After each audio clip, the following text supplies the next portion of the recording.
Numerical variables തന്നെ കണ്ടിന്യൂസും ഡിസ്ക്രീറ്റും ഉണ്ട്. Continuous വേരിയബിൾസിന് ഭിന്നസംഖ്യകളടക്കം ഏതു വിലയുമാകാം. ഡിസ്റ്റൻസ്, ടെമ്പറേച്ചർ എല്ലാം ഉദാഹരണമാണ്. പക്ഷേ ഡിസ്ക്രീറ്റ് വേരിയബിൾസിന് ഭിന്നസംഖ്യകൾ വിലയായി വരില്ല. ഹോൾ നമ്പേഴ്സ് മാത്രമേ വരൂ.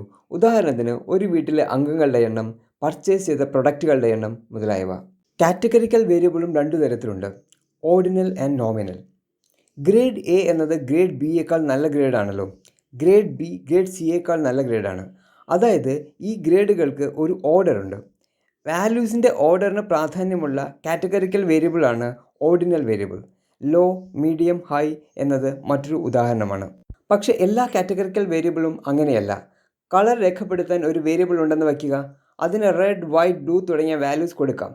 ഇവിടെ റെഡ് ബ്ലൂവിനേക്കാൾ വലുതോ ചെറുതോ അല്ല. ഇത്തരം കാറ്റഗറിക്കൽ വേരിയബിളിനെ നോമിനൽ വേരിയബിൾ എന്ന് വിളിക്കും. മെയിൽ, ഫീമെയിൽ മറ്റൊരു ഉദാഹരണം ആണ്. വാല്യൂവിൻ്റെ ഓർഡറിന് പ്രാധാന്യമൊന്നുമില്ല നോമിനൽ വേരിയബിളിൻ്റെ കാര്യത്തിൽ.